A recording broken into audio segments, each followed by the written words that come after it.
No, I didn't mean change the future. I meant you could change the past, is what I was going to say. You can affect the past. That's what I meant. I don't think you can change it in the sense that you can't go back and change what has not been witnessed, been recorded, It's been, and even then, it's been recorded in you. So it's. See, she felt pain, but she didn't know what the pain was. She knew it could be one of several things. She was afraid of what it was. But she knew she couldn't tell without the x-ray, without the doctor examining it for sure. I wouldn't know for sure. In fact, she didn't think of sprain first. She thought of dislocation first, because to her it felt like it wasn't right inside. But not certain enough to know what it was. And where it was, you way the bones in the hand are, as if you've ever hurt your hand, they're like if you break this bone, you know it. It's one big bone and you know it. But there's so many little bones, like breaking a thumb or a little toe, you don't always know what you have. So. Right. Same with my foot. It took the doctor to find out what was out of place. Right. You break a toe and now you know you broke it. Anyway, it was interesting. Now, tonight's class, and you were all here for the thing when we talked about the different levels of awareness, right? Into the night. Mm-hmm. And of course, the whole idea of reincarnation is that every lifetime is a different seventh level, contained within the larger eighth level of your soul, still uniquely you, and all contained within the field, within the ninth level, which is the field. But again, my ninth level is still my perception of it. It's the field as I perceive it for myself at the center. Even my soul, which sees more than myself in this life, has its own individual perception with itself in the center of awareness. And of course, the total field is all awarenesses of itself. But the ideas of reincarnation, to begin with, I came to believe in reincarnation for a very simple reason. I told you all about my experience of having a conversation with God, absolutely becoming aware of the nature of what I spoke to. And there was no questioning this parental, this absolute loving nature was there. And it was there for everything, not just for me. This love was all inclusive. And when I looked around me, and this I knew, remember, at the age of 12 or 13, I knew this about God. And I looked around, and without even being aware of what's going on in Africa and Afghanistan and Iraq and all over the world, I could see such a disparity of what some people had and others didn't. Shoot, the racial thing in this country was enough to see a severe difference between what some people had and some didn't have. But I had friends whose lives were not... I had very few friends who ever had parents with the understanding and the wisdom that I had. At the same time, my father was an alcoholic. He was a man who cared about justice and the law and all this, but because he was one of the few surviving his whole unit over in the trenches over in World War I, when everybody was gassed, including him, he ended up drinking because he survived, which I later discovered is why he drank. But the whole thing is, he still was a beautiful person. And I had friends whose parents weren't beautiful people. And I had friends whose parents were very nice people, but they lacked awareness or understanding. I had friends whose parents were much younger than mine. Mine were in their mid-30s when I was born. So I saw all the differences and the lives with all these different things. And I realized in looking at people that some people had a lot of pain early in their life and some had it later in their life. I had most of mine early. I was very thankful because I figured it meant I was going to have a pretty good life. I'd gotten the pain out of the way. And it's really been pretty true. The most painful experience of my life came much later. But that was just one thing. All the other pain was basically out of the way first. But knowing God was loving and see how different life was handed to different people, I realized it had to be with a loving God that we were at different places in growth. And reincarnation was the only possible explanation. That only with reincarnation would some people be given this and some be given that, because we're all learning at different stages of growth and we're learning different lessons, and that made sense to me. To me, I do not understand how anybody can believe in a God who is absolutely loving of everything and not believe in reincarnation. They have to be a part of one another. Does this make sense? In other words, a loving parent isn't going to shit on one kid and give everything to the other. One child may need different things than another, so you may give different things to them. I mean, one of my children we could trust to mow the lawn at 12. I had one that I wouldn't have trusted until he was 20. Not to cut something vital or to injure himself or throw something through a window. They're different. They're just different. And yet the one that I wouldn't have trusted to mow the lawn, if there was an emergency, I want him there any day from the time he was a little tiny kid. Because he never lost his cool. When a dog was seriously injured and bleeding, everybody else could panic, not him. He knows what to do. I mean, over and over I saw this happening with him. So they're different. They need different things. And that's what we are. We're different and we need different things. So to me, not believing in reincarnation is a greater belief or act of faith than reincarnation. Reincarnation is the only possible explanation to me if you really understand the love that God has for His whole creation. And sometimes He has to cry about us because we are so stupid in what we do or don't do. Okay? The reason I believe in reincarnation, besides that, is because, God being up there in the ninth, how could any human in one lifetime do everything you need to do to attain nirvana? In one lifetime, you're going to need a second or third chance. You're going to make a mistake one time. It's not about explaining. Okay, that's fine. But that was just, just. No, I'm going to take your term, your way of doing it, and give you a few different words, okay? Which I think will expand even yours. It's not up there. It is the expanded awareness. It takes that many lifetimes to encompass that kind of awareness. Because God is at this level too. Yeah. Okay? That's what I meant. Right. I thought you might like the way I said it. But that's how it made sense to me Right, originally I understand. when I decided, that I like reincarnation a lot because Because it's the only one that makes sense. Especially when you're a little slow, it's like It's not slow. It really isn't. It's about waking up to the realization that it simply is. It is also the nature of everything.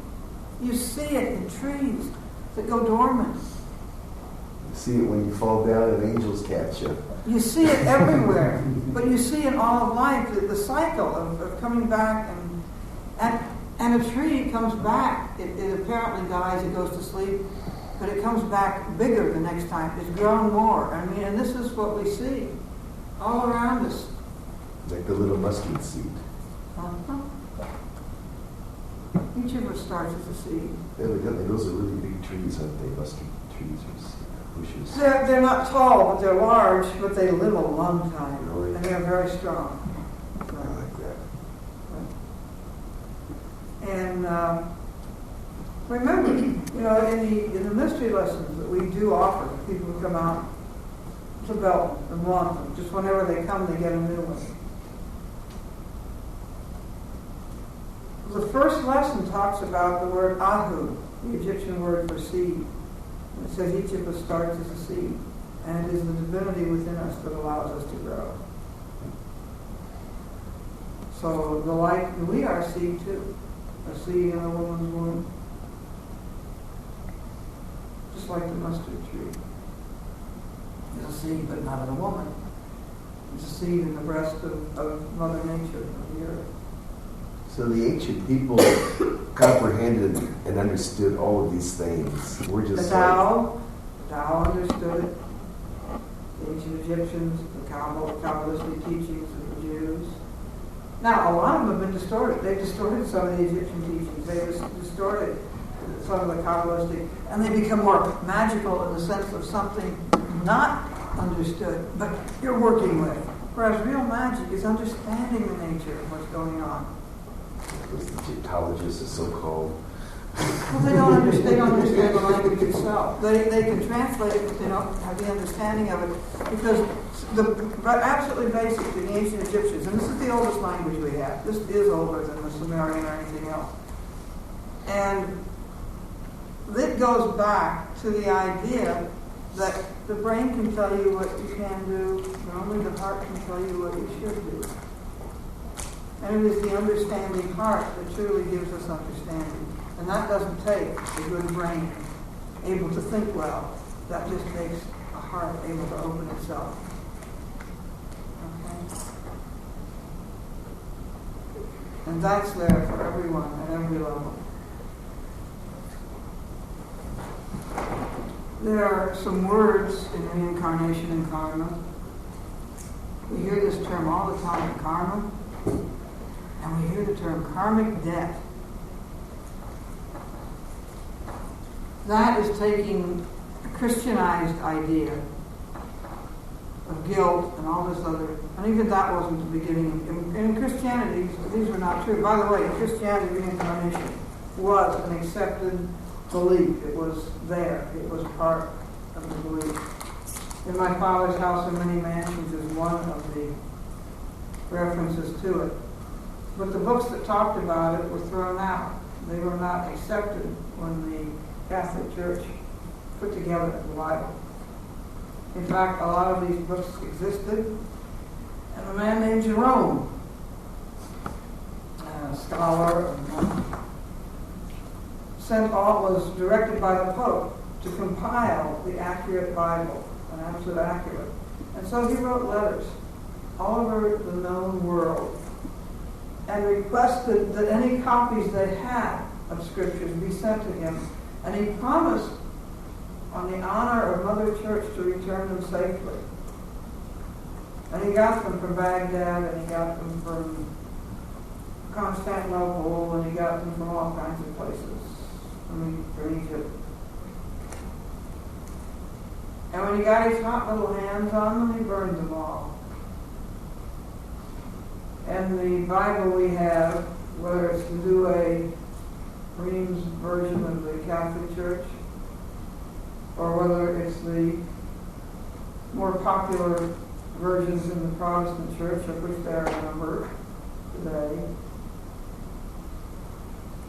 and they all come from the Vulgate, which is the Roman. The Vulgate, that's what was put together by Jerome. He was canonized for this, by the way. Saint Jerome. He was named Saint Jerome. And what he did was give them the Bible they wanted. The Bible without reincarnation. The Bible without Mary being very important. The Bible that simply gave these men who were looking for the power of the church and working with the nobility. Cassius, Ignaeus, they were a shady group back in 1st, 2nd century, all corrupted. But this happened later. But Jerome was like 400 maybe after And Constantine. he was before the Council of Nicaea. The first council. Council of Nicaea was Jerome and that council really went together very well. The church that was after the Church of Bishops, then the 1st, 2nd century when they took over.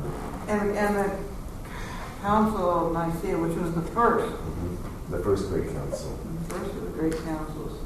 That was with King Constantine, right? Or was that right after him? Don't ask. I can't. Constantine was a long time, but he ruled. Anyway, the whole thing is, when that was convened, the Vatican Council, one. There have only been two. One was in our lifetime, and that was the first one. In that one, they did away with reincarnation. Mary was made less important, and we came up with the Nicene Creed. from the Council of Nicaea, which I don't know how many of you know the creeds of the churches and all. I believe in God, the Father Almighty, maker of heaven and earth. Actually, all things visible and invisible. And it goes on, and his only begotten Son begotten God before man. It absolutely made Jesus God. Until then, that wasn't even done. Until the Nicene Creed got rid of reincarnation, it diminished Mary, and it made Jesus into God instead of man. It did those very important things. To me, the greatness of Jesus is that he showed us what we can achieve, what we can reach to become ourselves, because he was a man. But he was a man who perfectly manifested the Word of God and showed us what we can reach for. Anyway, he would have been a Buddha. Which is what a Buddha is. A Buddha is a man, not a God. When it's a man that has found this connection, such total connection. And reincarnation is all about each of us growing in sort of a spiral until we wake up and become aware and have this greater connection, a greater awareness of our connection. Anyway, that's what reincarnation is all about. And now we go back to karma in Christianity. Karma was fine. When Buddhists were talking about it, they understood it. It was understood until we got the current Christian church, the church after the Council of Nicaea.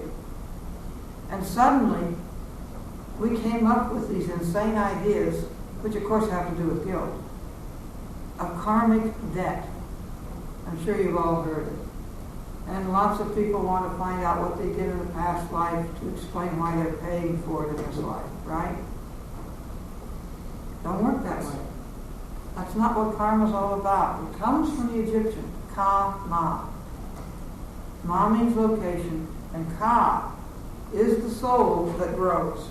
The Egyptians said there were 7 to 6 different kinds of souls, okay? We have like a past soul, and that's all the lives we've ever lived.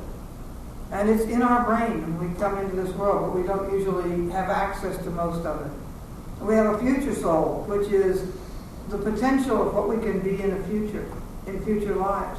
And we can look at where we're probably going. But choices we make change the future. It's not as set in concrete as the past. We have the Ba, we have a shadow soul. Actually, some people call it an aura. They had names for each of these. But the Ka is the absolute essence of what you are, but it is the essence that grows. It is the essence of your lifetime now, and what you are now, and what you build, and it becomes more. Okay? So when they talked about karma, they were talking about kama, the location in growth of your karma. And that's what karma was. And in a very simple sense, when you go to kindergarten, you learn the alphabet. And that becomes part of your education karma, your intellectual karma. Because knowing the alphabet, you can now learn to make the sounds of the letters, you can learn to read. Then, having learned to read, you can study things in books. And each thing you do, you take with you what you have brought into yourself, what you've awakened in yourself, and take it to the next thing to allow you to bring more into yourself. And that's what karma is all about. Your karma isn't what you owe to somebody else. Because you can't owe anybody else anything. You can owe it to yourself to do something for somebody else. To care about others, to become aware that we are connected and that we're all dependent on one another. You cannot be more than you are. You can work at becoming more so that that more becomes more. But you can only offer what you are, what you have, what you've developed, what you have an awareness of. And that's all that you're supposed to be doing. Because you can't grow for somebody else. You can't learn for them. You can't live for them. You can't die for them. Even when these are our children and we want so much for them to become something, all we can do is cajole them, show them, give them ideas, yell at them, spank them, whatever it is it takes to help them get pushed toward their own becoming. Because each of us has to become. And karma expresses where you are and what you still have to work on. But it does not express a debt that you have to anybody else. How can you owe me anything? You can't change who I am. All you can do is put an environment out there for me that I can use, walk away from, abuse, whatever. And that's all any of us can ever do to another.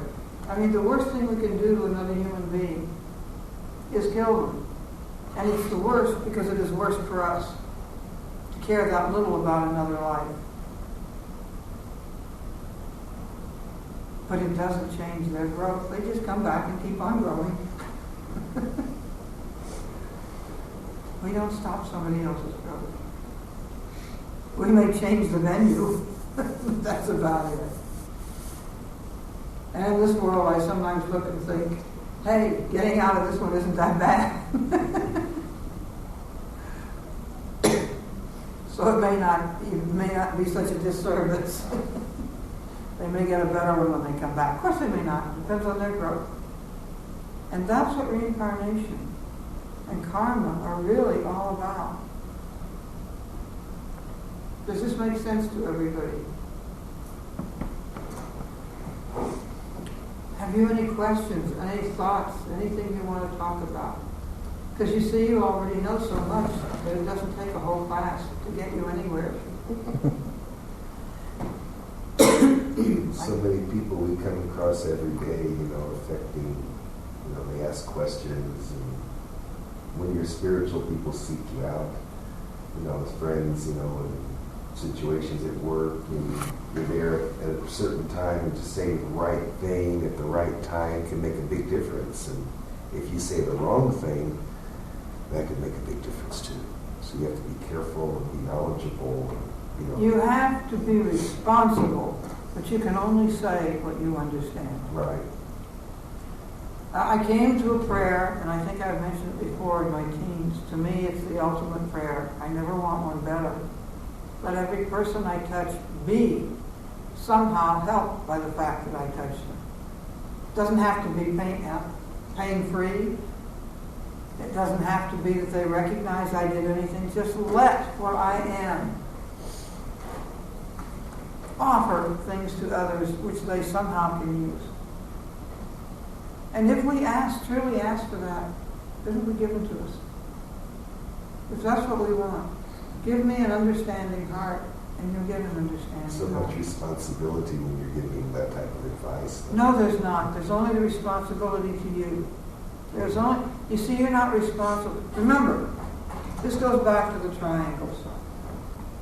You are responsible for everything you offer. Offer the best. You are not responsible for knowing more than you know. You are not responsible for being wiser than you are. You are not responsible for how other people receive what you offer. The responsibility is what you offer. If they can't use it today, maybe 3 years from now they can use it. Yeah. If what you offer truly comes from your heart, not just your brain, and you are seeking to create harmony, justice, balance, rightness, order, if you're seeking to do this in your life and in what you offer, then what you offer, understand it's a good offering. It may not be what they want right now. It may not even be what they need right now. But it is what you had to offer. Yeah. That's the reason. And that you do. It's a thing in your heart, and it gives you words, when you don't have the right thing to say, it just That's comes. right. And But understand, they may not like what you say. They may resent it. They may think it's not, and it may not be what they want to hear. Yeah, there's a certain way of saying things too, you know. That You do the best you can. Again, it's how you say it. Just remember when you offer anything, if you have as a guide, let me live in service to Mott. If Mott is in the center of your heart, then what you offer, understand, even if you don't understand the lot of it, understand that it is a thing of Mott. Yeah. Mm-hmm. I just didn't know it was called Mott till the time. Neither did I. Neither did I, not until Petra popped into this world did I understand the ancient Egyptian words. I mean, a lot of things, Lost forever. but they aren't. That's why he came here, to bring them back. And he's not the only one. Other people have brought them in other ways. Not the same word necessarily, but the same ideas.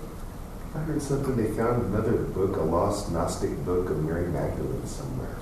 Yeah, That's like the one book I haven't read. That's interesting that they'd find one of her books now. well, ways they've had it for a long time. And we had fragments from it forever. Oh, I've seen fragments, so it's the complete text. But it was supposed to be one of the Nag Hammadi books. Was it? Okay, That's what they I thought said. it came out of somewhere else. Actually, what Dead I Sea. heard said that the Book of Mary Magdalene was one of the Nag Hammadi books, but it wasn't one of the first ones published. Okay, because I've read The first ones published were Philip. There was like 3 books by Philip or something. Well, the Gospel of Philip was the esoteric, the metaphysical esoteric. The Apocalypse of Philip, I think, was another book. But Philip was still actually this is going back to another fragment that wasn't at Nag Hammadi. A fragment they had, I think, in Germany. Don't know where it came from, but they had it. And this little fragment said, Jesus was talking with the apostles. And he said that 3 of them were to write. Matthew was to write the history of what he did. Thomas was to write the words, the teachings, the specific teachings, nothing else. No history, no teachings. And Philip was to write the esoteric. The esoteric is the metaphysical, the spiritual. It's not the physical, everyday life. But the Matthew was the Matthew we have in the Bible. That was the Matthew that was found at Nag Hammadi. And it is absolutely the history, and it's written for the Jewish people, and it's written in that language, in the language for them to read. He's a Jewish historian, too. Right. That's what he was. He was the historian. And it was written in Semitic. Whereas the others... Coptic. I'm sorry, Coptic, right. I'm sorry. I stand corrected. Coptic. Whereas, which is your Egyptian. Yeah, the Greek blend of those of the day. But the other Gospels that we have were in Greek. Yeah, the first translation was actually written in Greek, wasn't it? As far back as we can trace them, they were in Greek. Even before Latin, it was translated into Latin from Greek. That's right. Matthew is translated from the Coptic. Philip is in Coptic. It's been so long. The Nag Hammadi books were all in the Coptic, you see. Yeah. But the Matthew that the church included was that Matthew. They left Thomas out, and Thomas is fascinating. It's a very short book, is all it is. It's Well, he had several books. There were like 3 books that I read by Thomas. The one where he described the Christ on the being crucified, and then it's been so long since I read that. Actually, Thomas was only supposed to talk. Thomas was accepted by the early Coptic Church. All he did was write down what Jesus said. He might write down a question somebody asked him, and then show the answer, but he never wrote. There were no parables. No, because he spoke to Thomas when he would call 2 or 3 disciples and say, you, and you come to the tree, and the rest of you stay. Right. Thomas was always in that inside. Because Thomas was always to write everything he said. And he did. That was his function. Books of Thomas. Right. That was his function. Very interesting reading too, those books. Oh, I yes. recommend it highly. Oh, I do too. I love Thomas. Yeah, because I the think church you get a beautiful insight into what Jesus the really church gave him a was. bad rap. Because they always think of Thomas, you think of doubting Thomas. You don't think that he was like one of the most loyal, as was Judas. When you think about it. Actually, there's another fragment, which was fascinating, absolutely fascinating, because Judas's name was Thomas Didymus Judas. Thomas the twin Judas. The same person. He was on the inside click too. He was one of the... But Judas is Thomas, probably. And maybe they are Jesus. Because in one of these small fragments, Jesus said, this isn't what you came for, but I suppose you're interested. So, in one of these fragments, it was that the gospel said, different ones were asking, who am I like? And when Judas said it, Jesus said, if you know, but if I were to say it, they would take up stones and stone you. But his name is Judas Didymus Thomas. Judas, the twin Thomas. That's the Greek, Didymus. That's what that means. And to me, I don't know whether this is true, but to me, something always seemed to be so because it made sense and nothing else did. Knowing that God was loving, okay?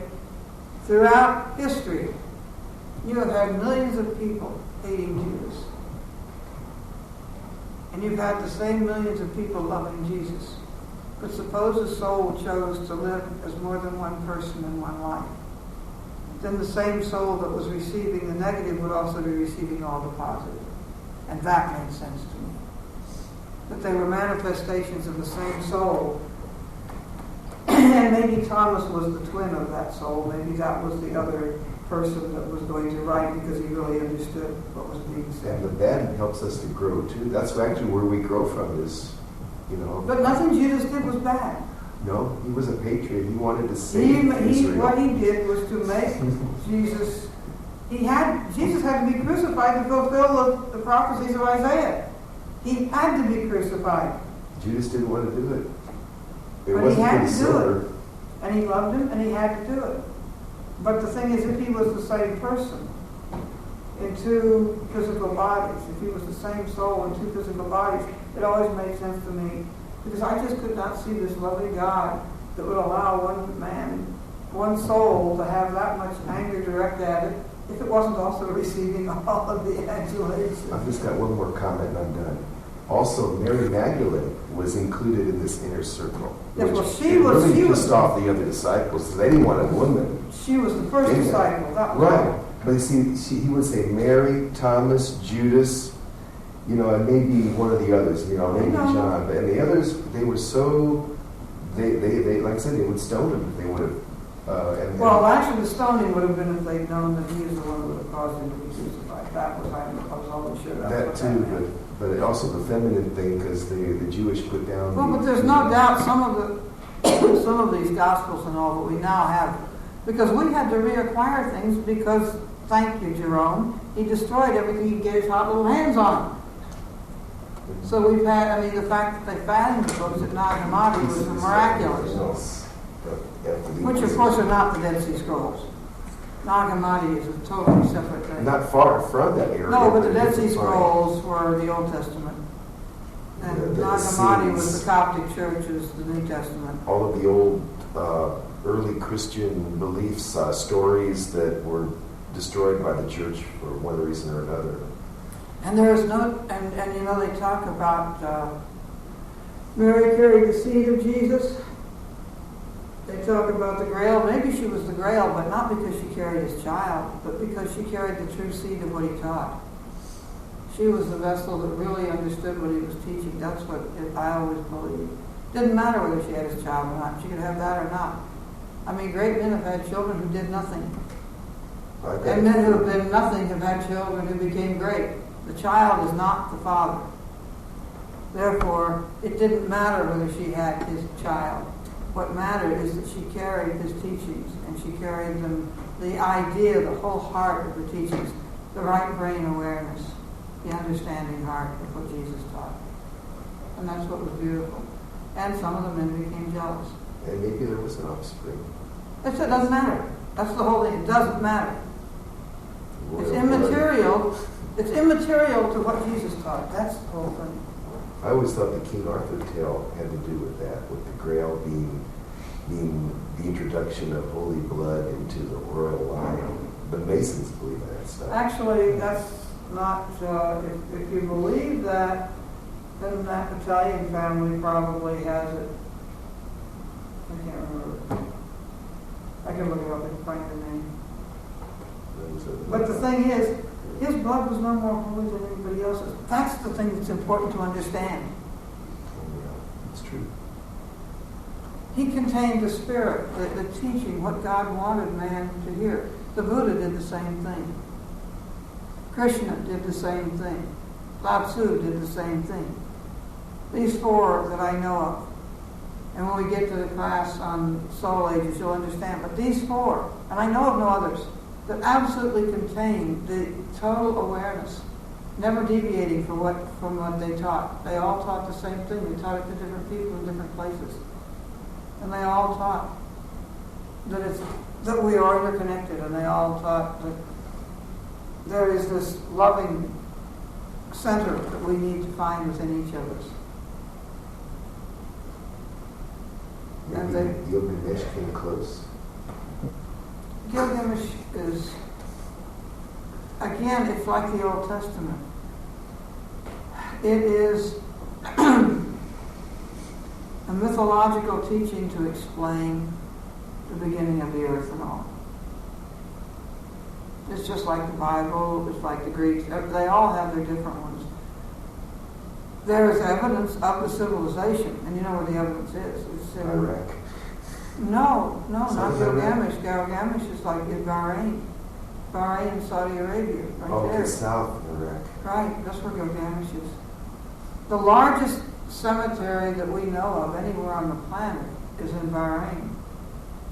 And they uncovered it and then they buried it again just so that people wouldn't be digging That's just like everything a up. holy city that doesn't even have occupants. It's just a city of like shrines where there's no business going on or something, I've heard.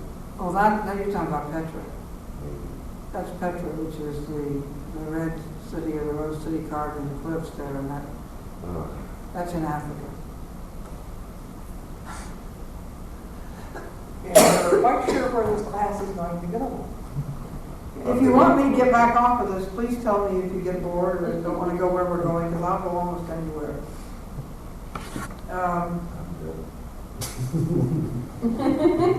You sure is. I've only said that 3 times now. I said what? I'm done. Oh, you're never done. You're enjoying. I mean, have I told you all about Petra? You told us, but I don't think you've told I don't them. think I've told you all right. See, I believe in reincarnation. It's probably a good thing I did because of my husband. I married a man named Cliff. We had 3 children. And he loved archaeology. He loved studying ancient Egypt. And actually, no, he didn't. He loved studying the Americas and China. That's what he studied mostly. And he went out of body from the time he was a young boy.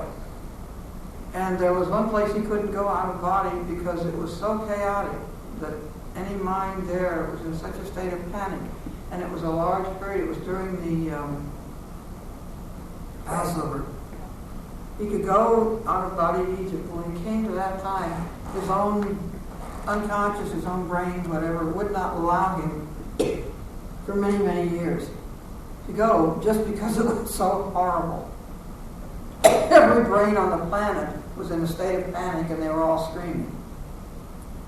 Finally, he was able to see it, and if you want to read about what really happened, go read Velikovsky, Worlds in Collision, Ages in Chaos.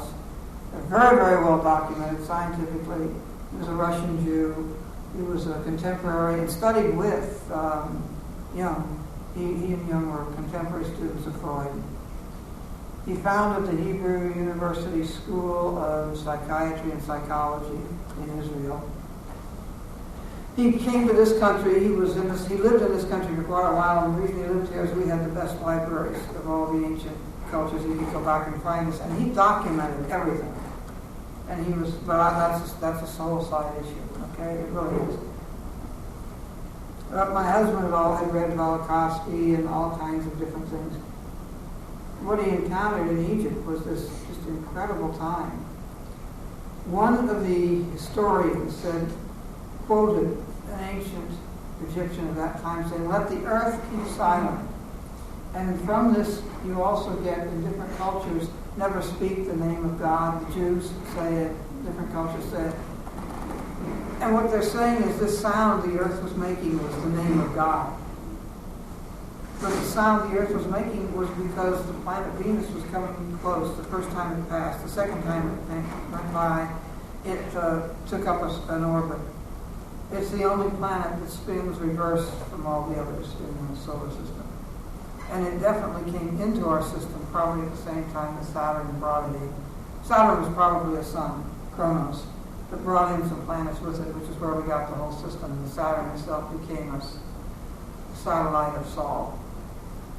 Anyway, but when the planet came by the first time, it caused volcanic eruptions, it caused all kinds of different things to happen, earthquakes. The whole earth was in a state of stress. And the sounds of the earth were just terrible. This is why people were in this state. Everyone on the planet, if you go back and find the history of these times, it doesn't matter whether they're in the Americas, in China, in Africa, everyone on the planet was trying to get someplace else. And that's what the Jews were doing. They were trying to get someplace else, out of Egypt. And one of the things that lets you know they weren't slaves is they took their cattle with them. And since when do slaves own cattle? They were citizens. And yes, they were following their God. And the stories, the Bible stories are written, stories all everywhere are written by the survivors. And they say, we were worthy, we survived, these guys were bad. Actually, the truth is, these things are happening to everybody, everywhere on the earth. The earth, by the way, calendars had to be changed a couple of times in the earth. The earth apparently at one time maybe had a 270-day orbit. Had a 270-day orbit. It became a 360-day year, 360-day orbit around the sun. And then when all of this upheaval occurred, it became a 365-plus day orbit. 360 is a stable number. It's a very stable position. It is stable because it's divisible by so many parts so that they're the equal pushes and pulls. In other words, you can divide 360 by 1, 2, 3, 4, 5, 6, 8, 10, 12, and goes. You see, there are all these numbers you can divide it by. 365 is not divisible by much. It's not that stable a thing. But this happened. And all over the earth, these kinds of things were going on.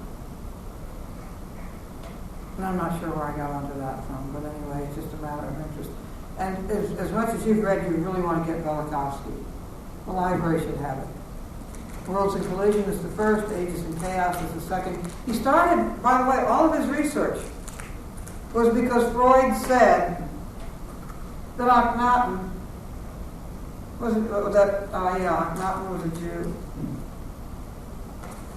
I'm sorry, not Akhenaten.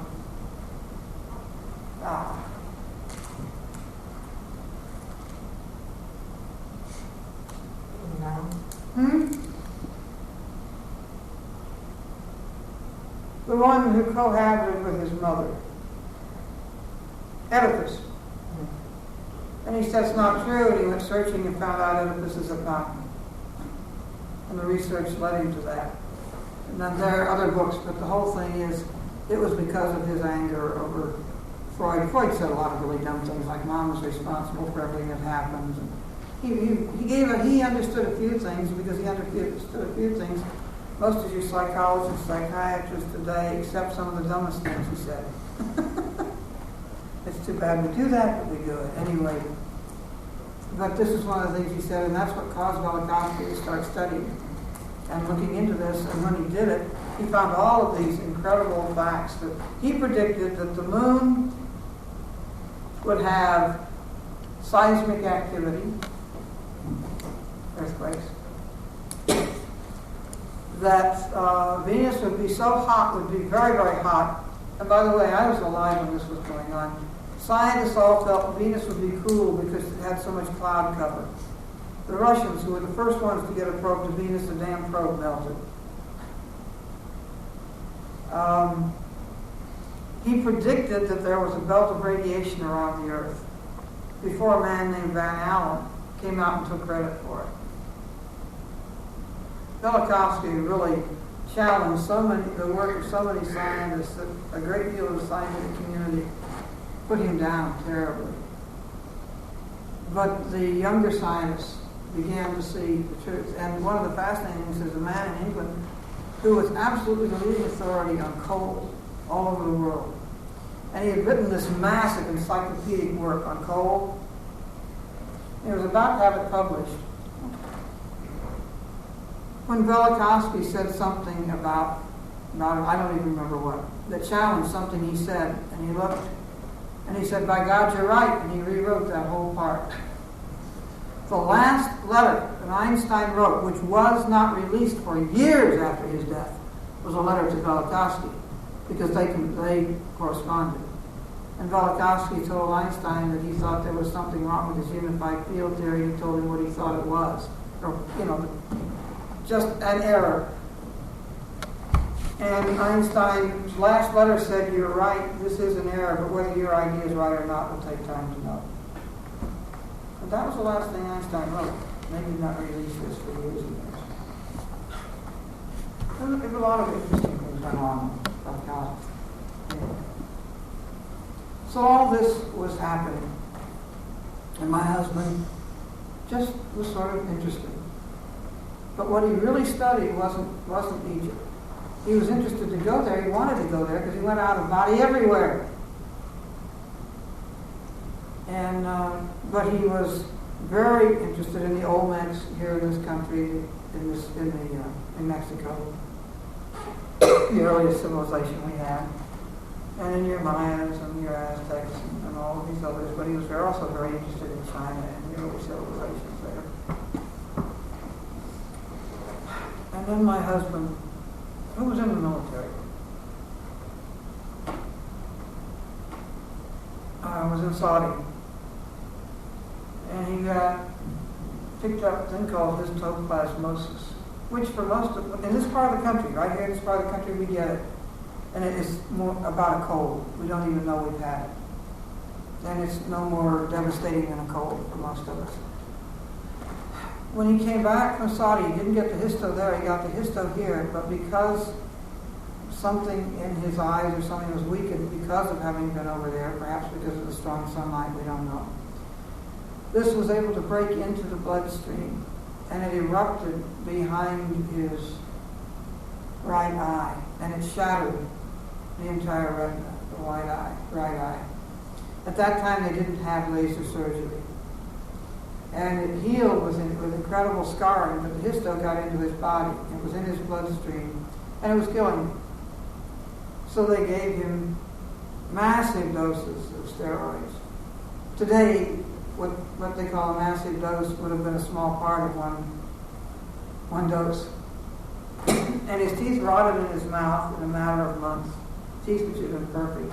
And his internal organs were also rotting inside. And it stopped the histo, but it was killing him. And he was going through some strange changes. He lost his right eye because of that, and that was his dominant eye, and he lost his dominant personality. And when he lost his dominant personality, the subdominant hemisphere took over. Your subdominant hemisphere, if you ever look in the mirror and you see the two parts of yourself, have you ever done that? You see two different people? Well, one's the dominant, one's the subdominant. The dominant hemisphere will produce the persona that becomes civilized, that goes through childhood, that learns all the lessons and learns how to get along and all the crazy things that we do. It also learns to control its emotions to some degree. Whereas the other hemisphere, the subdominant, has all the memories, has all of the information, but it's never felt an emotion. it's never felt pain, because pain is in the dominant hemisphere. It's registered in the subdominant, but never felt, never experienced, just registered through the corpus callosum. When you lose your dominant eye, frequently what happens is this other half of you comes out and takes over. And his own doctor told him that frequently they have to put people in a mental institution for a couple of years because they're not civilized. I mean, he used to throw a coffee cup through the house, across the streets, and all the way down the hall, or his glasses. He wasn't violent about anything except coffee cups and glasses, but the thing is, when he told me about it, he tells me what's going on. And what's going on is that a part of him that has never learned to handle emotions, has never learned to handle pain, is suddenly faced with all of this pain and all of this emotional upheaval going on. Then it's really, really difficult. Well, before this happened, we had a friend, Marcella Kelly. She was the woman that had the very first community course in psychic, and we worked with her.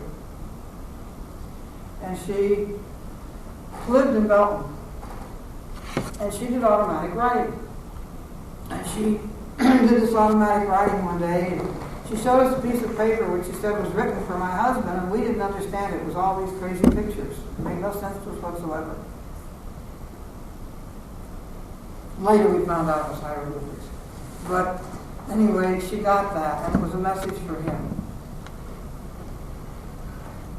And she knew, everybody knew what he'd been going through and his change that he'd been making.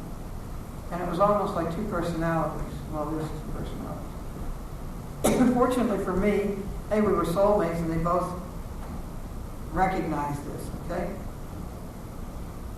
And so I guess you could say they were both in love with him. But it was very difficult for that part to handle with everything going on. She got another message, and she said, he's going to become another person. So we thought this was another personality is going to pop up. Well, even at this time, I had been working with a friend who was a multiple with 6 personalities, and I've talked about her before. Couldn't figure, but maybe, okay. But that wasn't what it meant at all. Because I know, and the friend with the multiples was and they were all talking to each other and everything. Her multiples were working as a group, effectively. And if they were doing something one of them didn't like, they just weren't there. I mean, some of them liked opera, the others wouldn't be there. Some liked cooking, the others wouldn't be there. Occasionally one went off out of body and stayed away for months studying something. But anyway, this is kind of thing. But she was there that night. And my husband, who had been in all of this pain, incredible pain, physically, through the deteriorating body, suddenly wasn't. And she saw it. She saw it happen. I knew the exact time it happened. Never forgot it.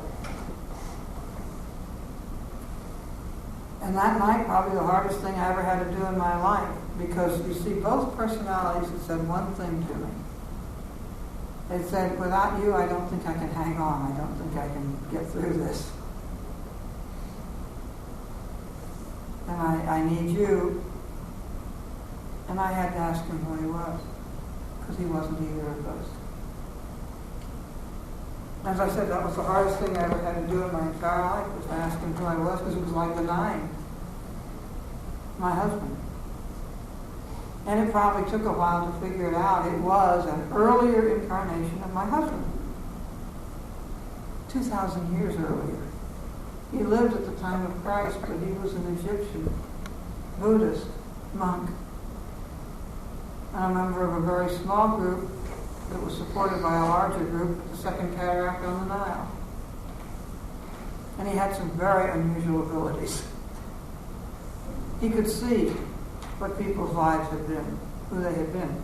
But whoever your life had been, there was a thread through it that was continuous. You had the same kind of persona. It just got more grown up. If this makes any sense. But he was not, and this was very hard for him to ever admit, he finally did, but it took years. But you see, he was not as mature as my husband, but he had abilities my husband didn't have. And he came here for one reason only, to bring the lessons about Ma'at, the power of the spoken word, but more than anything, the whole teachings about Ma'at, the ancient Egyptian mystery lessons, which are those that we offer to people who want to come and take them. But Ma'at, more than anything else, was a concept we had lost. We'd lost the whole intent and meaning of it. We had the word order, but we didn't understand. We talked about law and order, and it was all imposing laws on people instead of achieving order. And always our purpose as man is to achieve order, is to be the caretakers of the earth, and to create order where we go, not just to use it in an immature way. And that's why he came here. And that's why I was here for him. Because we were soulmates. I do not have a memory of having been somebody else. I have knowledge of it because he told me who I was. And I was able to explain to him why I, back then, did things that he never understood. It made sense. Because when he told me my actions, I was able to understand why. Drew has some of Petra's abilities, by the way. And he was able to go back and see this too. He wasn't there then. But that's why you could go and see that something was there for Linda. Somewhere in my purse, which I left in the car, I had a cough drop. Should have brought it. Anyway, you got a cough drop? I was going to look. I carry such a tiny one. That's what we cough drop. That's all I need is a tiny cough drop. Kid one has to. That will be until the baby comes and you begin trudging around with Purses. Diaper bag with milk. And I'm carrying my milk. And towels. but you have to have. You have to have the other end taken care And of. eventually you'll have juice and This water. will hold a diaper and a wipe. There won't be enough. Now the pocket, well, those diapers will get bigger. And Would you like to that dish? I'm I enjoying know, this. they're like this. actually, a little One tiny bag baby will cover that clothes. diapers because they wear out a lot of output. You'll Well, discover. silicone's a wonderful thing. Yeah, you'll discover. Thank you very much, I appreciate that. She'll be the opposite. Usually guys go around just carrying the baby in a single diaper in a bottle. That's what they always did when they came into the photography studio. Mother drive the carrier, the diaper bag, 5 changes, what have you. Dad always had to go out. He'll be the opposite. He'll come along carrying everything, and she just has a kid. And I'll have a diaper in the bottom of my pocket. Are you going to wear your kid? Sorry. Where that? Yes, I was planning on it. It's very good for them. Very Keep good. some clothes. It's very good. It's a bond that will never break. And it will, by the way, the bond between mother and child is there from birth. Never weakens. You grew in that womb, and that's an intense thing that no father can ever have. You can have something close, but you can't have that.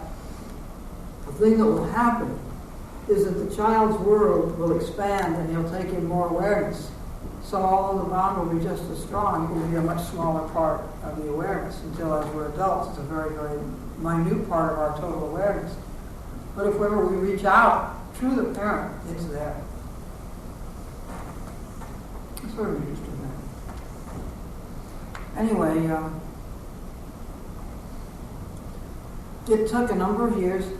He went through childhood rapidly, but he went through all the stages of learning this civilization of everything. And he took 3-4 years to go through what we do in 20. But what he had in his brain was fascinating because he had the entire memory of Cliff's life. And he had the entire memory of his former life. But it was like a library, like a video library, except all the senses were involved. And he could refer to it. Well, my husband had a lot of stories he told. Really, he was a great storyteller about his own life, things that happened to him. He did some very unusual things. For instance, one day before I met him, he was over in Morocco. He was stationed there. And he was with a couple of buddies, and they went to the Sultan's palace. Well, there was the Sultan in there.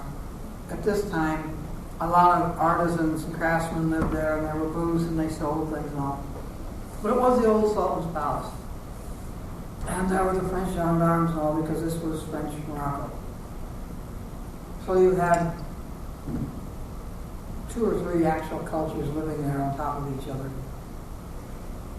And a U.S. base.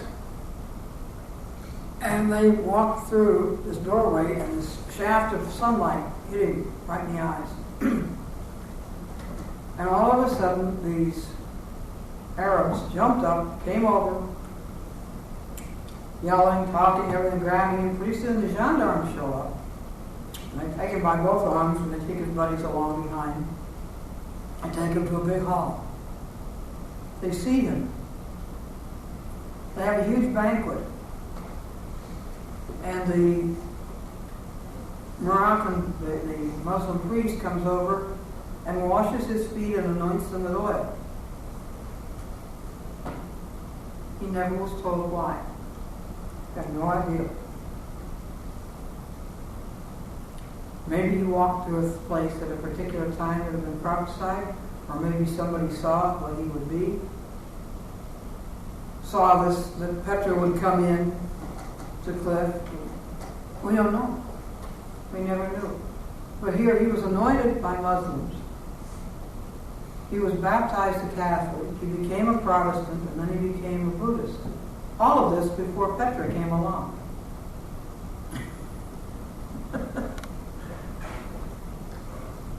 It's sort of unusual. But he could tell the story about this, okay? And other stories.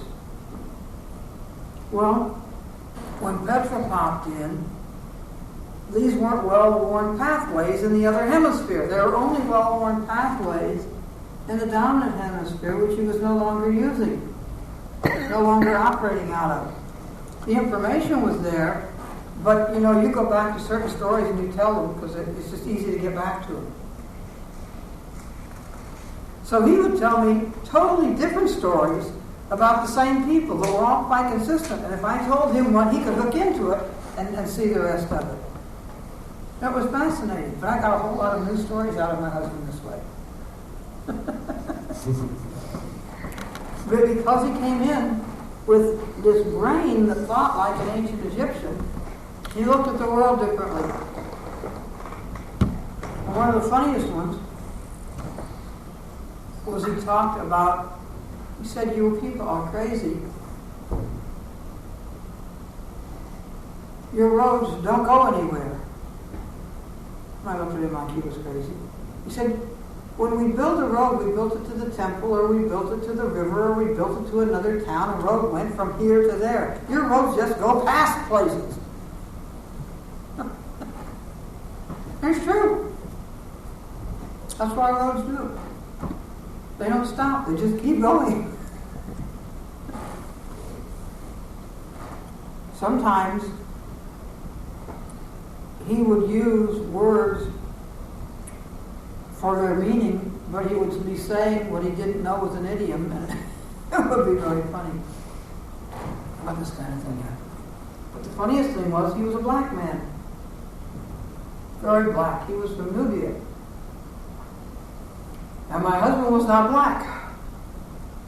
So every chance he got, he was under a sun lamp because he wanted to get darker.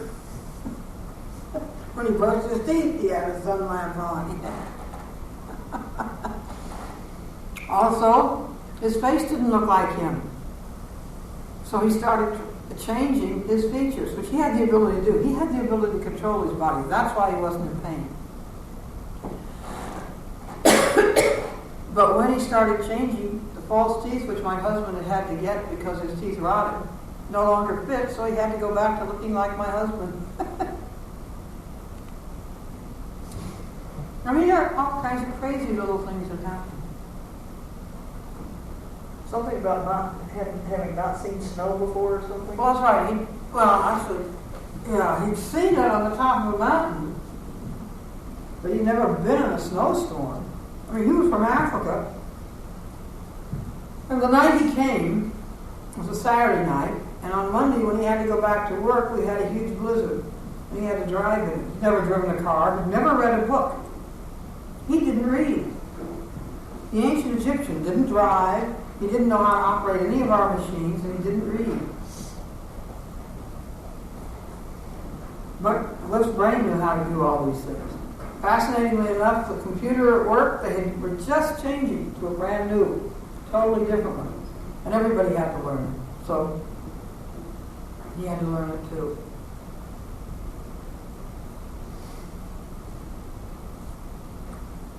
It was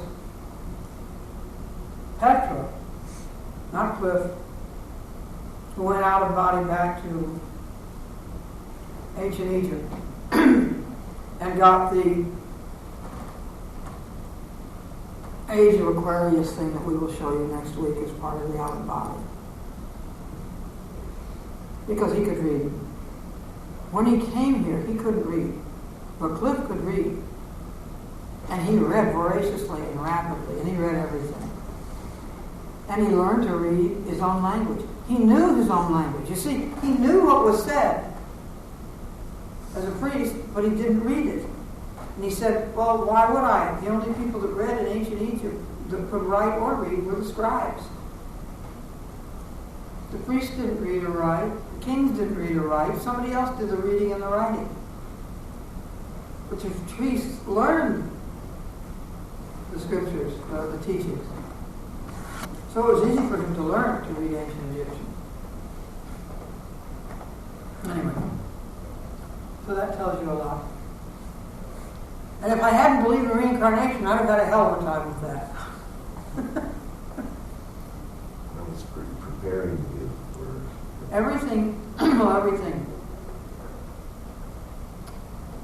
in our lives was actually, in many ways, bringing us to the moment we could bring this back to this world.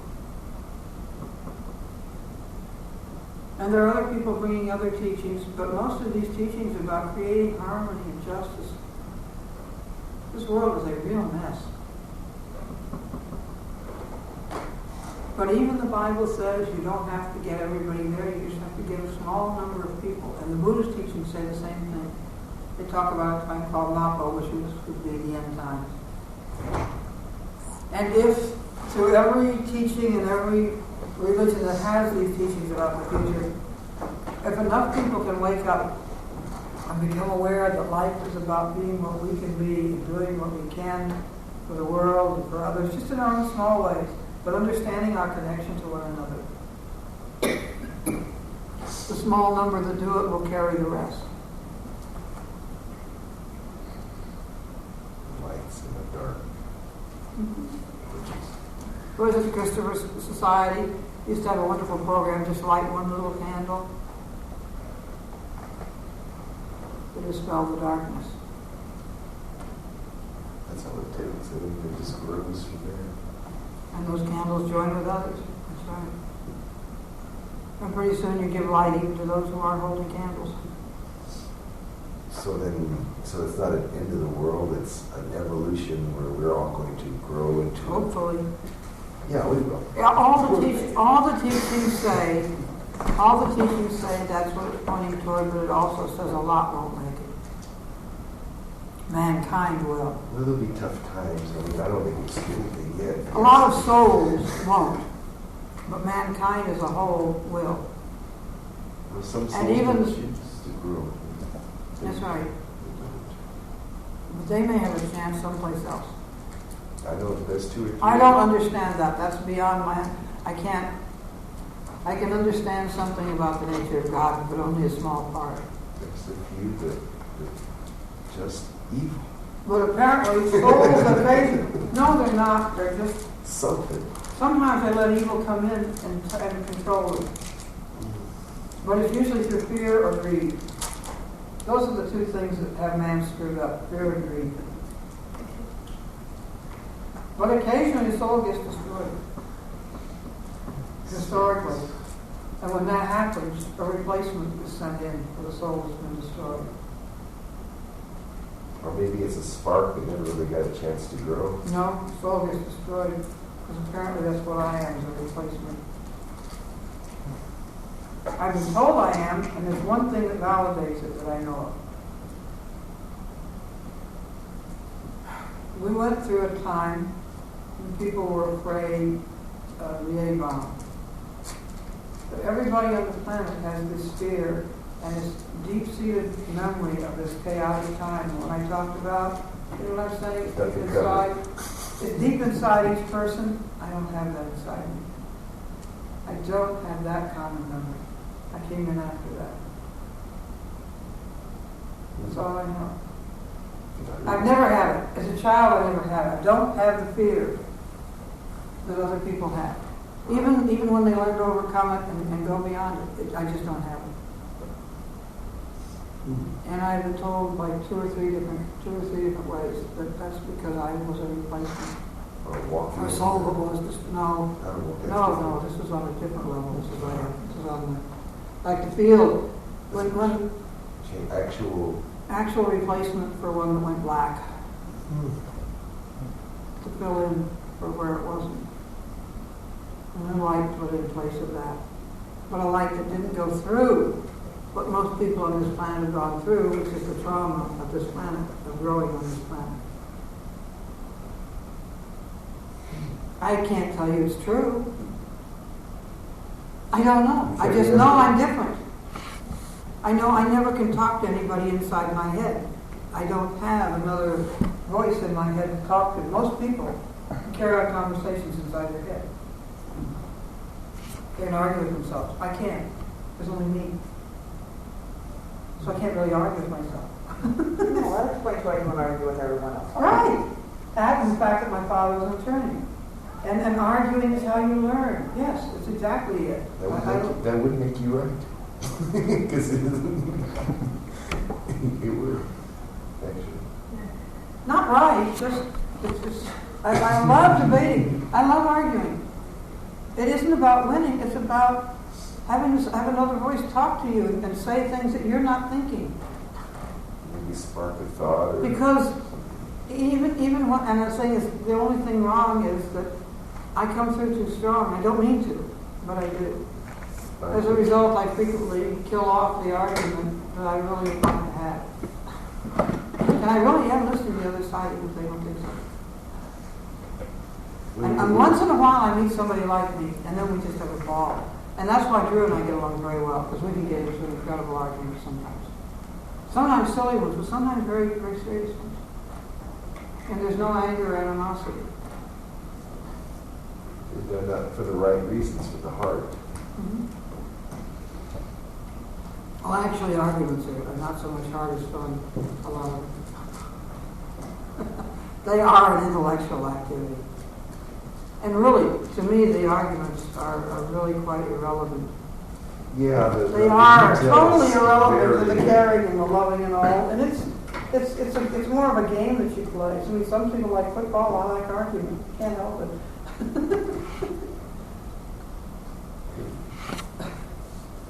And I don't mind if any of you believe anything I say. When I have people I think may get something from it, I offer to share it. It's been a unique experience. My whole life has been in many ways. But certainly. Petra was different. My husband was a Gemini, but he was a Sagittarius. That's a big difference. Thank goodness you were here to help him through that. Well, I was supposed to be. This is the whole thing. It was, our souls chose this. I mean, before I lived back in ancient Egypt, I mean, my soul came in sometime, I don't know. But way back then, it was me. I can almost feel like I've been in ancient Egypt. I can't remember, but I have. Well, everybody has. There were an awful lot of people back there. I mean, that was a civilization that existed for longer, stable than any we've ever had on the planet. That was a stable civilization for over 1,000 years. One of the fascinating things about them is they didn't lie. The concept of lying was insane to an ancient Egyptian. And when they met a people that would lie, they didn't know how to handle it. They didn't really understand it because it was so against Ma'at, so against achieving order. So, did the continents of Atlantis and Lemuria exist? Those are two separate. Wrong names. Wrong names. Atlantis wasn't a continent. You know where the empty quarter is in Africa? Mm-hmm. And Lake Chad? Mm-hmm. Lake Chad is a small remnant of a huge inland sea. And Atlantis was on the coast of that sea. And in some of the upheaval of the earth, Atlantis was buried. In Plato's Timaeus and Critias, he's the first one, the only place we have that Atlantis is described. And he says it's not the right name. He says it's a name he's giving to the place. Okay? And the pillars of Hercules and the pillars of Pericles are two different things. And in the Bible it talks about how it's easier, it's more difficult for a rich man to get into heaven than for a camel to go through the eye of the needle. Okay? The eye of the needle is a place. And it was a very challenging place for a camel to go. A very difficult trek, but a camel could make it. But it was very difficult. And it would take you into the area where Atlantis was. Okay? What about And Lemuria? Atlantis was not, there have been other civilizations, and we have evidence of them, but the one that Plato gave the name of Atlantis to was an Egyptian story. It was the story of an Egyptian priest told to Timaeus and Critias. An Egyptian priest of Solon. That's what it, and that's how Plato describes it. So he was describing the ancient Egyptian legend. And the ancient Egyptian legend is of this civilization. Now, before we built this big dam, the current one on the Nile, there was something called the Nubian Rescue. Archaeologists from all over the world went out into the desert to see what was there and what could be saved, etc. One of the things they found, and it's just noted in the book, I think the book is named Nubian Rescue, they found the shattered remains of a giant crystal. But the metaphysicians don't even know about it. This was strictly archaeologists who simply wrote about it. And this is the whole thing. The Atlanteans were real. They had real awareness. The upheaval came to the earth. And your Egyptian history says civilization in Egypt came into Egypt. Now, there was a small tribe. There were people in Egypt. They weren't very advanced, but they were there. They were farming along the Nile. And from Atlantis came two groups of survivors. One came up through the Sahara, across into Egypt, and the other one came over toward the Nile and then down the Nile. And they came in waves, in different growth periods, okay? Which is how you got kings, your two different kings. In Egypt, your double crown was because of the two that came in. And the one group came in through Nubia. And that's the ones that brought the teachings that we have. They were followers of Horus. The others were followers of Seth. And the big difference between the ones following Seth Typhon is that they believed in cannibalism. And those are the ones that came in across the Sahara. The other group believed that cannibalism was absolutely an anathema. You did not eat a human being. And that was an absolute. They won out over the followers of Seth. And they are the ones from which we got the culture built up. And what's his name? Imhotep. He's undoubtedly a black man. He came in, coming down the Nile. He's the one that gave them their science, their math. He was the great teacher. He wasn't a pharaoh, but he was a great teacher. And he showed them how to build pyramids, all kinds of different things. But anyway, that's what Imhotep was. The Egyptians didn't care whether you were black or white or red. They just didn't care. It was all the same to them. And when the Jews came, they didn't care if you were Jews. They didn't care what religion you practiced so long as you did not interfere with the practice of someone else and you weren't accountable. That's why the Egyptians were accepted, and one of them, Moses, became a prince in Egypt. It was quite within the way they were. Okay? Well, the Jews saved Egypt like 7 generations earlier, Joseph. That's unquestionable.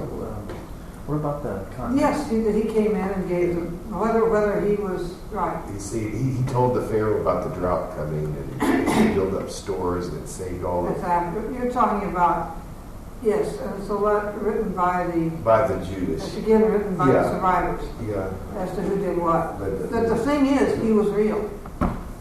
This great,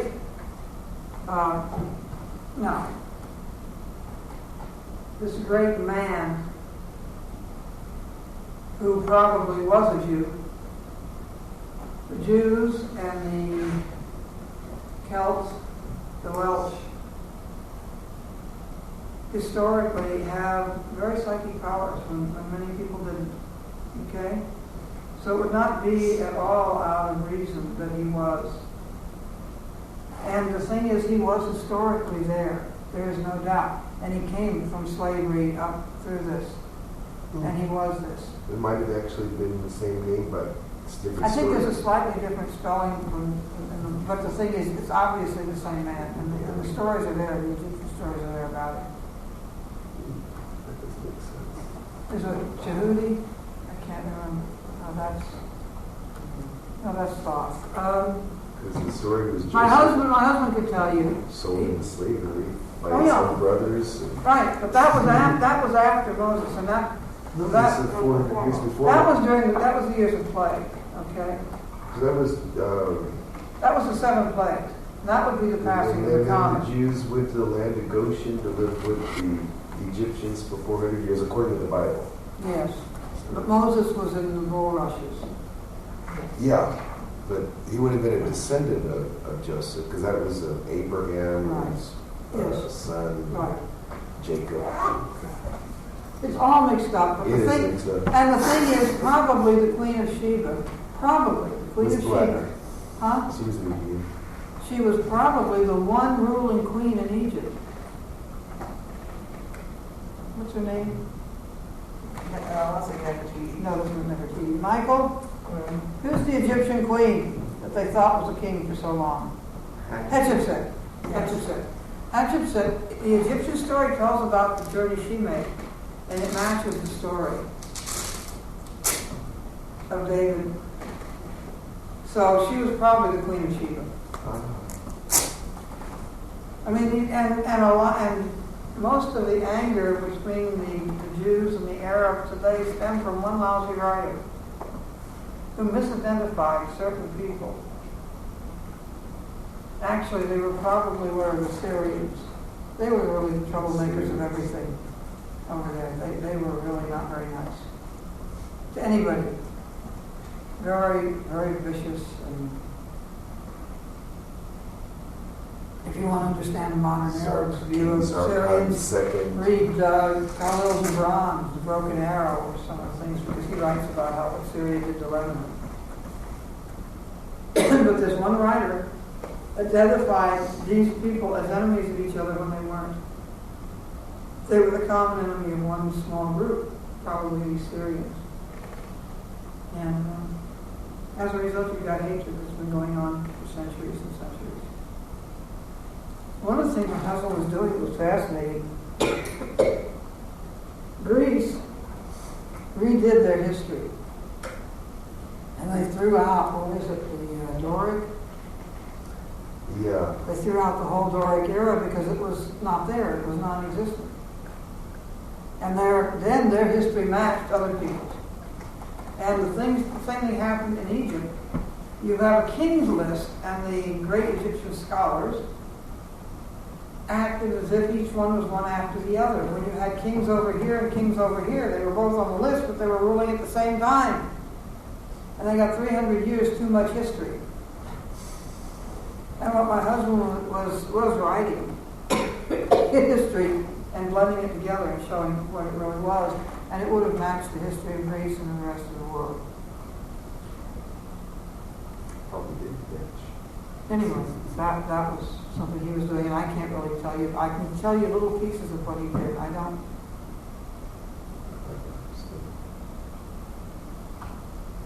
You're getting sleepy. I'm getting hungry. But if we have questions, anything about what I said just now or anything. What's the story of Lemuria? Lori?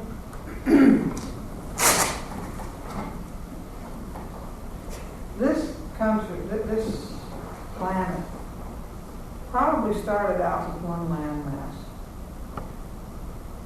And it split apart, and it probably expanded.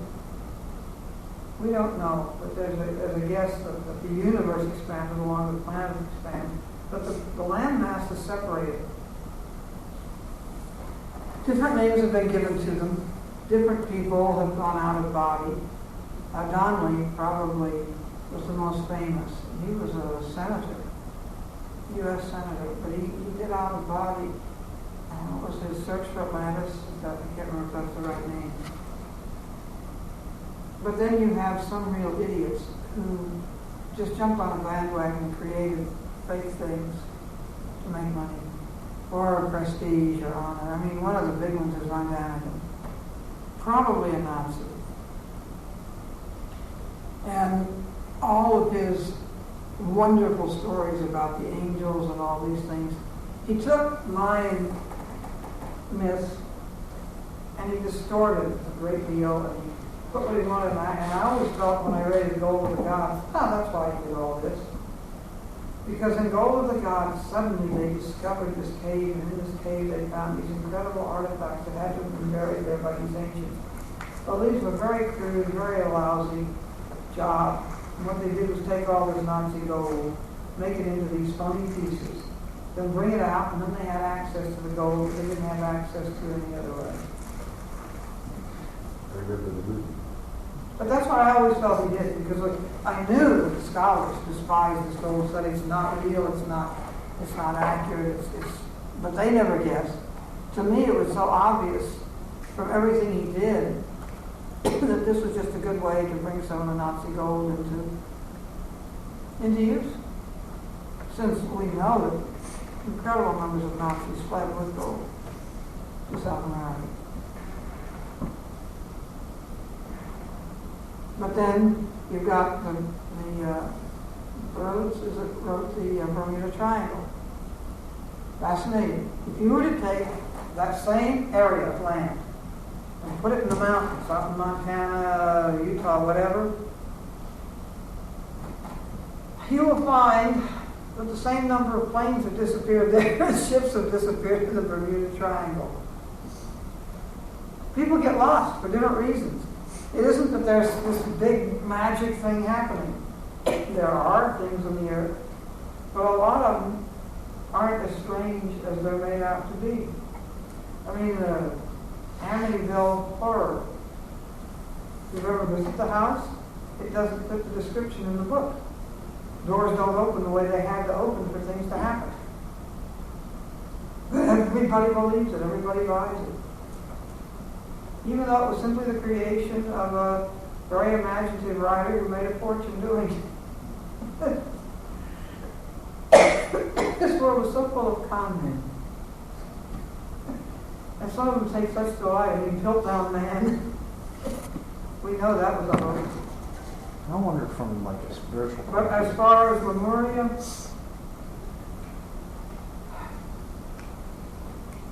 we're giving names to things that were real. We know there were ancient civilizations. We know this is true.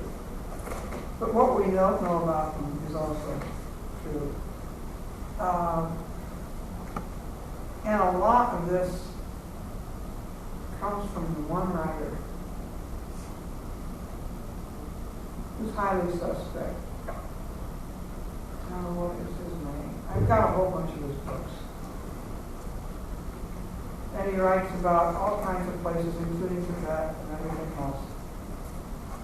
And one of the things, for instance, he describes, and he's considered by some to be this incredible high priest or whatever, and very knowledgeable and all. But he describes a Tibetan Buddhist monk who sees a snake about to kill a rabbit. And so because of his reverence for life, he picks up the rabbit out of harm's way.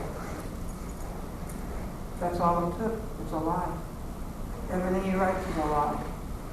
No Buddhist monk would do that. The snake has an equal right to life. And he wouldn't have interfered.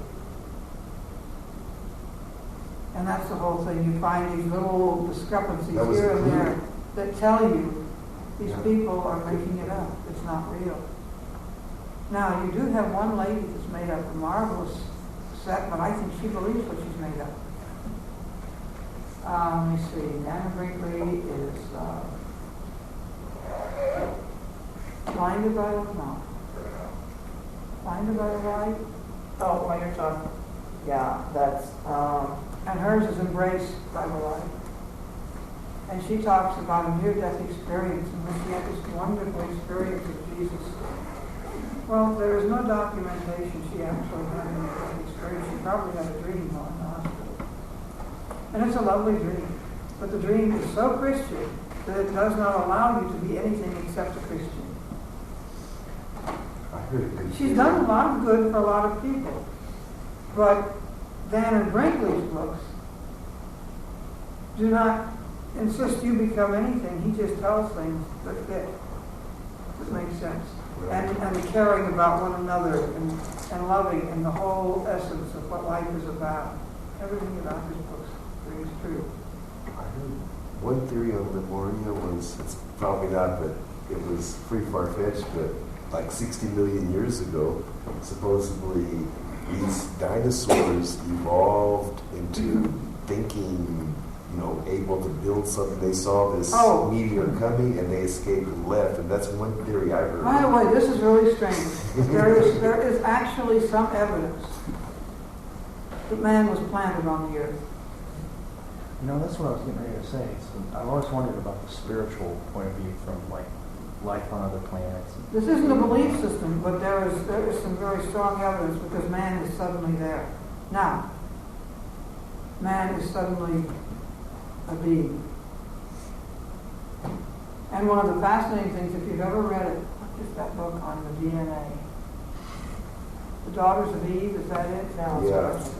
Have you read it?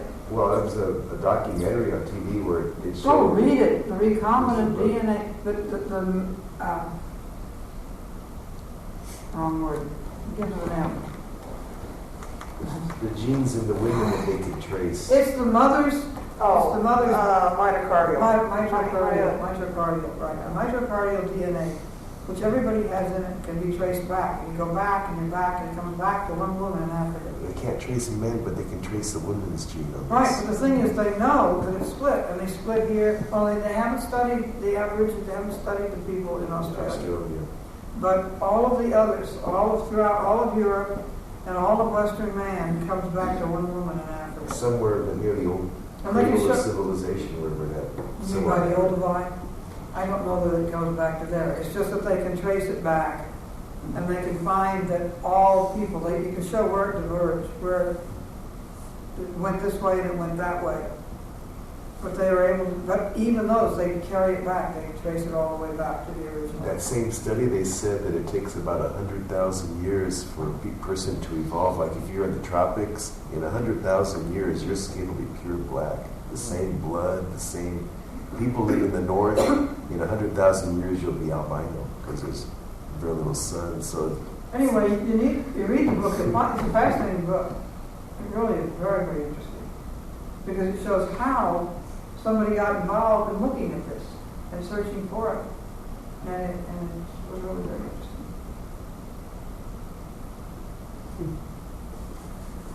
I believe in reincarnation. bigger act of faith not to. Makes sense. But the thing is, if we were transplanted here, we were put here. But it doesn't matter. You see, Lemuria is interesting. Ancient Egypt is interesting. To me, the thing about ancient Egypt is that they seem to have a great deal of understanding, and we can bring that into this world and it makes sense. But whether Thomas and Judas were twins, or whether Judas was a twin soul of Jesus, is of interest. Whether the Kennedy assassination was a big conspiracy is a very interesting thing to follow. All kinds of things are interesting, but none of them are important. The war in Iraq. What's important? 9/11. What is important is that we all touch one another. And we need to become aware of what we are, at the very essence of who we are, and to live out of our heart, because that's what's important. It's nice to be able to go and get a steak dinner tonight, which I will. There have been times in my life when I couldn't go buy a cup of coffee. I'm not happier now than I was then. I don't think I was achieving more now than I achieved then. I said it before, and I meant it. If I had to live in a tent or a shoebox, I might be somewhat miserable physically, but I would be me, and I would be doing what I could, wherever I could. Because that's who I am. And that's what we all have to be, is who we are. And none of us know who we are. We just start being. And in being, we discover who we are, or what we are. And that's what's important. And you're a mother. And you're going to spend quite a few years being a mother. And that will be more important than anything else you are. And as her husband, the most important thing for you will to be the father and the husband. But eventually, the child's going to grow on its own. And then you have to simply, and the thing is, as a mother, you have to be supportive of it becoming what it is, not what you think it should be. All these things are important. Huh? I've got one for today. You gotta let go. And who was lecturing you that way? Matea or? Matea. Is it the younger one? No, that's the older one. She should be coming back pretty soon, huh? She's the pretty picture you looked at tonight. The very beautiful Did you see picture. it? No, he didn't. Oh, did you see He was it? looking at the shiny. He was looking at the shine. I just kind of, I did a sexist thing. I kind of figured you guys wouldn't care. You see the picture. Didn't see her, huh? It's a beautiful picture of her. We don't know a beautiful baby. That'd be nice. Did you see it? You could take it out and show him. She just passes the envelope around.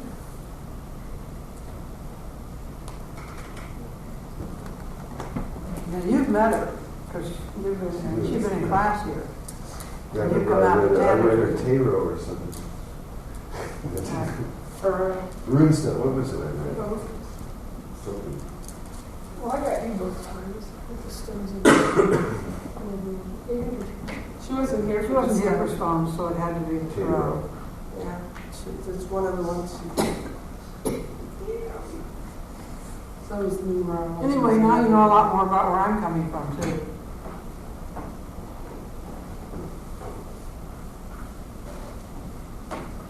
So next week is out of body. Is that the one that you does? Mm-hmm. And is somebody here volunteering? I did it last time. I want to see it from over You here. volunteered. Okay. Yeah, all volunteered. I did it last time. I don't know if we have I don't other want to do it again because I want to see it. I don't know if we have other people coming in or not. We'll find out. Sometimes people, I've had times when 10 new people show up just for that class.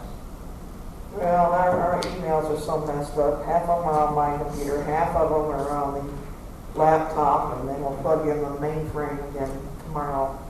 There's a good job on that. But I want to be able to learn to do it, so I want to see it more over here. I'm experimenting with it. Uh-huh. I don't know if I've done it right.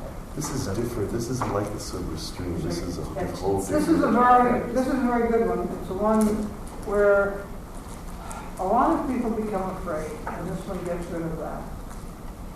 You have a body? Uh-huh. This is one where you expand who you are rather than leave it who you are. You take your awareness out and expand it out to someplace else. It's totally safe. The way I did it, I like followed a silver cord. Right, and that's the one a lot of people get They get scared. scared. And I did get kind of scared because I had all Well, you these won't get scared with this. blockages in my Right. mind of all this. You won't have it with this. No, It's it's a a totally great different- technique. It is. It's a wonderful thing. Huh? I'd be afraid to try it. Oh no. Well, you'll see. You'll It's a see. beautiful thing. Once you see what he does, you'll understand why it's not something to be afraid of. You're always right here in the center of who you are. Never lose that. Anyway. Any other questions, comments, arguments, anything? Or shall we just recess the steak? I'm going to go for steak. Anybody care to join us? You? Are the two of you coming, or are you going home? Well, you will understand if you don't come. I think we might go home. I think the closest you're getting, that makes a lot of sense.